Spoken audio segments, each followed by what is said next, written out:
আজকে আমাদের পড়ার বিষয় হচ্ছে আপেক্ষিক বেগ বা রিলেটিভ ভেলোসিটি। আপেক্ষিক বেগ জিনিসটা কি না, কোনো বস্তুর সাপেক্ষে অন্য বস্তুর যে বেগ সেটাকে আমরা মূলত আপেক্ষিক বেগ বলবো।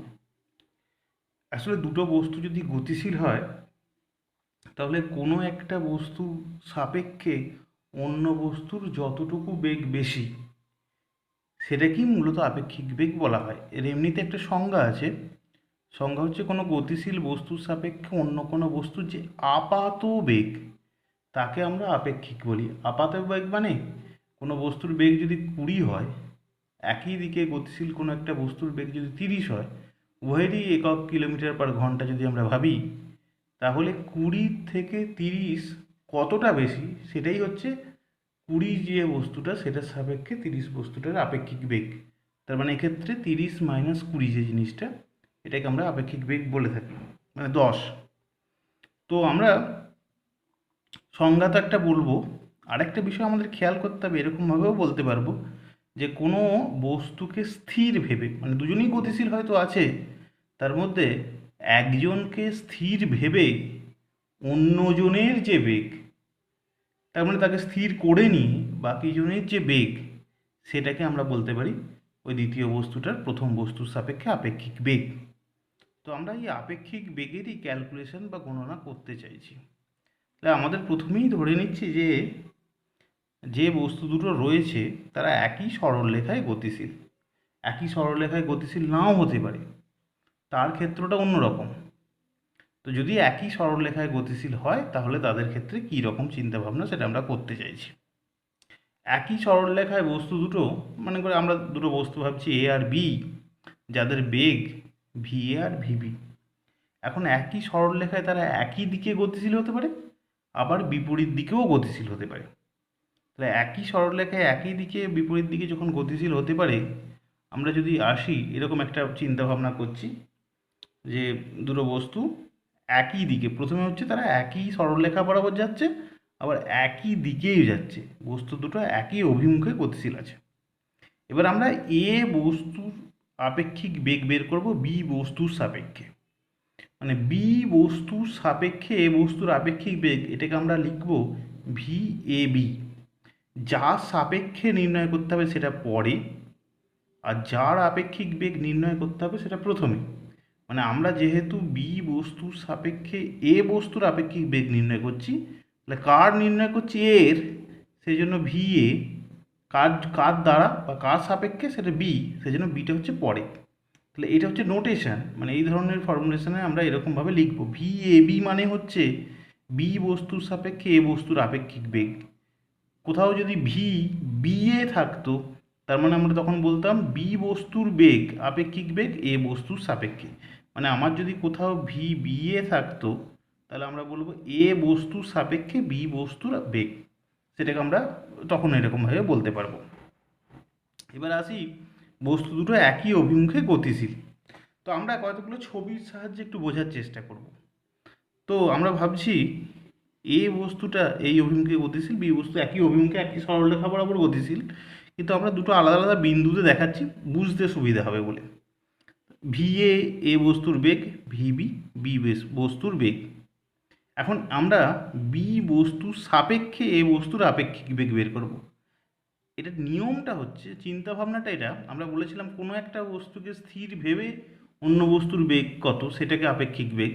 তাহলে বিটাকে আমরা স্থির ভাববো, কারণ বি এর সাপেক্ষে এর আপেক্ষিক বেগ বের করতে হচ্ছে, বি বস্তুটাকে আমরা স্থির ভাববো। তাহলে বিটাকে স্থির করার উপায়টা কি?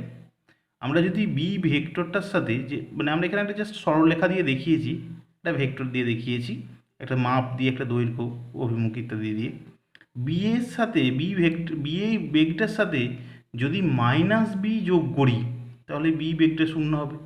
তাহলে সেটাকে শূন্য করতে চাইছি। এখন বি এর সাপেক্ষে মাইনাস বি যোগ করলাম, মানে আমাকে এ এর সাপেক্ষেও মাইনাস বি যোগ করতে হবে আপেক্ষিক বেগ নির্ণয় করার জন্য।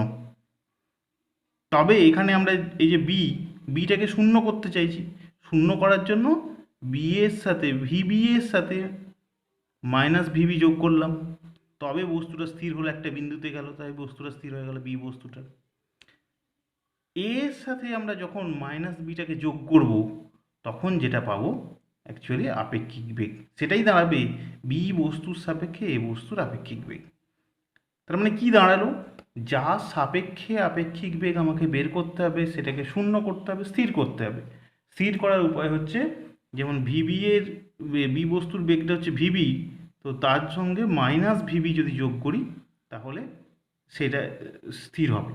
এবং যেটা মাইনাস ভিবিটা যোগ করলাম সেই মাইনাস ভিবিটাই এ বস্তুর যে বেগ ভিএ তার সঙ্গে যোগ করে আমরা আপেক্ষিক বেগটা পাবো।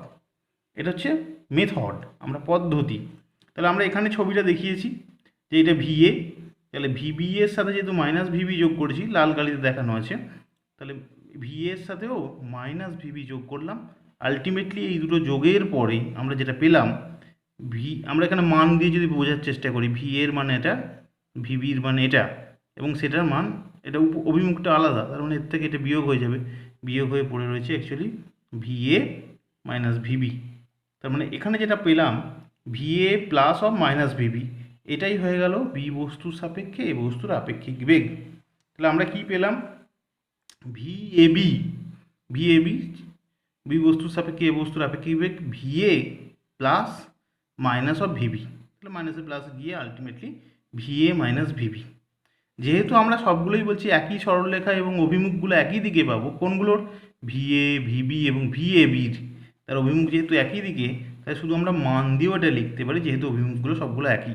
তাহলে VAB is equals to VA minus VB. সুতরাং আমরা এখান থেকে এটা বলতে পারবো যে একই সরলরেখায় একই অভিমুখে দুটো যদি কণা গতিশীল থাকে, তাদের কোনো একটির সাপেক্ষে অন্যটির আপেক্ষিক বেগ, আমরা যদি বলি বি বস্তুর সাপেক্ষে এ বস্তুর আপেক্ষিক বেগ, তাহলে এ বস্তুর বেগের মান আর বি বস্তুর বেগের মানের বিয়োগফল, অন্তরফল, সেটা করলেই আমরা জাস্ট পেয়ে যাব যদি একই সরলরেখা বরাবর একই অভিমুখে বস্তু দুটো গতিশীল থাকে। এখন বস্তু দুটো একই অভিমুখে গতিশীল নাও থাকতে পারে, তারা বিপরীত অভিমুখে গতিশীল থাকতে পারে। তার ছবিটা কীরকম, তার কনসেপ্টটা কীরকম, যে আমরা এ বস্তুটা ভিএ বেগে এইদিকে গতিশীল আছে, বি বস্তুটা ভিবি বেগে ঠিক তার উল্টো দিকে গতিশীল আছে। তাহলে আমার পদ্ধতি হচ্ছে যখন ভিএবি বের করব তখন কি করব, ভিবিটাকে শূন্য করতে হবে। তাহলে ভিবিটাকে শূন্য করার জন্য এর সাথে মাইনাস ভিবি যোগ করব।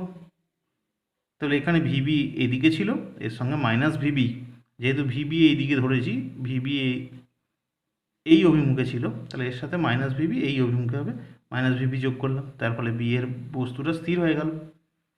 তাহলে যেহেতু বি এর সাথে বি বস্তুর বেগের সাথে ভিবি এর সাথে মাইনাস ভিবি যোগ করেছি, তাহলে এ বস্তুর বেগের সাথেও মাইনাস ভিবি যোগ করতে হবে।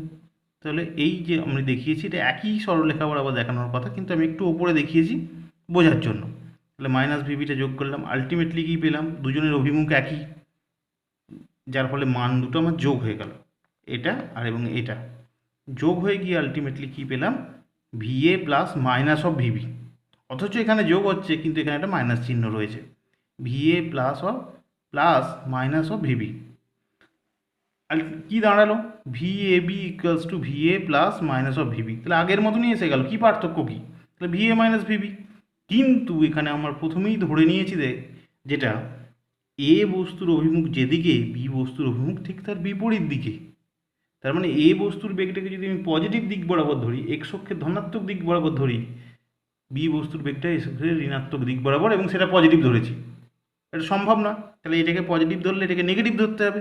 তাহলে বি এর মধ্যেই অলরেডি একটা নেগেটিভ চিহ্ন রয়েছে, তাহলে সেক্ষেত্রে এখানে অ্যাকচুয়ালি নেগেটিভ চিহ্ন থাকার জন্যই তাহলে ভিএ প্লাস ভিবি।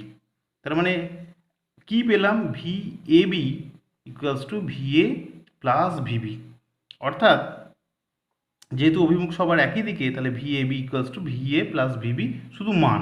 তাহলে আমরা বলতে পারবো একই সরলরেখায় বিপরীত অভিমুখে গতিশীল যে দুটো কণা ছিল তাদের বি বস্তুর সাপেক্ষে এ বস্তুর আপেক্ষিক বেগ ভিএবি, তাদের প্রত্যেকটা যোগ যে বেগ ছিল বস্তুগুলোর প্রত্যেকটার বেগ, তাদের মানগুলো যোগের সঙ্গে সমান। এখন বস্তু দুটো একই সরলরেখা বরাবর নাও থাকতে পারে, কাজেই তারা একই সরলরেখা বরাবর না থেকে তাদের মধ্যে তারা একটা কোণে অবস্থিত, মানে দুটো বস্তু একটা কোণে আনত অবস্থায় রয়েছে। সেরকম যদি ক্ষেত্র হয় তাহলে আমরা আপেক্ষিক বেগ কী করে বের করব? তো সেটা দেখাবার চেষ্টা হয়েছে যে এ বস্তুর বেগটা, মানে বি বস্তু যে অভিমুখে রয়েছে তার সাথে একটা থিটা অ্যাঙ্গেল করে রয়েছে। এ বস্তুর বেগ ভিএ, বি বস্তুর বেগ ভিবি। পরের স্টেপ আমাদের কী ছিল, যে বি বস্তুর সাপেক্ষে এ বস্তুর যখন আপেক্ষিক বেগ বের করব, তাহলে ভিবি এর সাথে মাইনাস ভিবি যোগ করে সেটাকে শূন্য করতে হবে, স্থির করতে হবে। এটা বি বস্তু, সেটাকে স্থির করতে গেলে আমি কি করলাম, ভিবি এই অভিমুখে ছিল, ঠিক তার বিপরীত দিকে মাইনাস ভিবি যোগ করলাম, তবে এটা স্থির হলো। আগে যে পদ্ধতিগুলো দেখানো হয়েছে যে এর সাথে যদি মাইনাস বি বস্তুর সাথে বেগের সাথে যদি মাইনাস ভিবি যোগ করা হয়, তাহলে এ বস্তুর যে বেগ তার সাথেও মাইনাস ভিবি যোগ করতে হবে। তাহলে এর সাথে মাইনাস ভিবি যোগ করেছি। আগের ক্ষেত্রগুলো যেহেতু একই সরলরেখা বরাবর ছিল, তাই তাদের যোগটা মান দিয়ে শুধুমাত্র সহজে বুঝে যাচ্ছিলাম, কিন্তু এক্ষেত্রে সেটা সম্ভব নয়। এক্ষেত্রে কি হলো না, ভিএ বেগটা এদিক বরাবর রয়েছে, মাইনাস ভিবি যেটা সেটা এদিক বরাবর রয়েছে। তাহলে দুটো বেগ যদি থাকে তাহলে এদের আমাকে লব্ধিটাই হবে আপেক্ষিক বেগ। লব্ধি কি করে বের করব? লব্ধি বের করার পদ্ধতি হচ্ছে সামান্তরিক সূত্রের সাহায্যে। তাহলে সামান্তরিক সূত্রের সাহায্যে আমরা লব্ধিটা বের করব, তার যে ভেক্টরদ্বয়ের ছেদবিন্দু দ্বারা অঙ্কিত কর্ণ সেটাই হবে তাদের লব্ধি। এটাই লব্ধির নিয়ম, তো আমরা সেটাই দেখাচ্ছি। তাহলে এখানে ভিএ এই অভিমুখে, ভিবি এই অভিমুখে থাকার জন্য, মানে অ্যাকচুয়ালি মাইনাস ভিবি, তো তাদের লব্ধি যেটা হবে সেটা এই কর্ণটা, এটাই ভিএবি হবে। তো আমরা এই ভিএবির মানটা বের করব। যেহেতু ভিবি এবং ভি এর মধ্যবর্তী কোণটা প্রাথমিক অবস্থায় যেটা থিটা ছিল, তাহলে এখন ভিএ এবং মাইনাস ভিবের মধ্যবর্তী কোণটা কত হয়ে যাবে? এটা যদি থিটা হয় তাহলে গোটাটা 180 থেকে থিটা বাদ দিলে 180 মাইনাস থিটা। তাহলে ভিএ এবং ভিবি এর মধ্যবর্তী কোণটা হয়ে গেল, মাইনাস ভিবি এর মধ্যবর্তী কোণটা হয়ে গেল 180 মাইনাস থিটা। এবার আমরা সেই আপেক্ষিক বেগটা বের করব। আপেক্ষিক বেগ বের করার জন্য আমাদের ভেক্টরের যে সূত্র, দুটো ভেক্টর যদি থাকে তাদের লব্ধি বের করার সামান্তরিক সূত্র, সেটা জানি আর স্কোয়ার সমান A square plus B square plus 2ab cos theta. তো আমরা সেটাই ব্যবহার করবো। এখানে এ এর জায়গায় ভিএ, বি এর জায়গায় মাইনাস ভিবি, আর থিটার জায়গায় 180 মাইনাস থিটা বসাবো। তাহলে ভিএবি যে মানটা আমরা বের করছি সেটা mod of VA square plus mod of minus VB square plus 2 mod VA mod VB cos of 180 minus theta তার রুট। তাহলে এখানে কি পেলাম, এটা ভিএ স্কোয়ার, মড ভিবি করলে ভিবি শুধু আসবে ভিবি স্কোয়ার, মাইনাস এখন ভিএ এর মড করলে ভিএ, মড ভিবি করলেও মানে ভিবি, কস 180 মাইনাস থিটা মানে হচ্ছে মাইনাস কস থিটা। তাহলে সেক্ষেত্রে ভিএবি, বি বস্তুর সাপেক্ষে এ বস্তুর আপেক্ষিক বেগ root over V square plus root over VA square plus VB square minus 2 VA VB cos theta. এখন এটা হলো মান, এবার এর অভিমুখ বের করতে হবে। আমরা সেক্ষেত্রে আমরা অভিমুখ বের করেছিলাম ট্যান আলফা সমান B sine alpha sine theta by A plus B cos theta, এরকম সূত্র আমরা তখনও ব্যবহার করেছিলাম।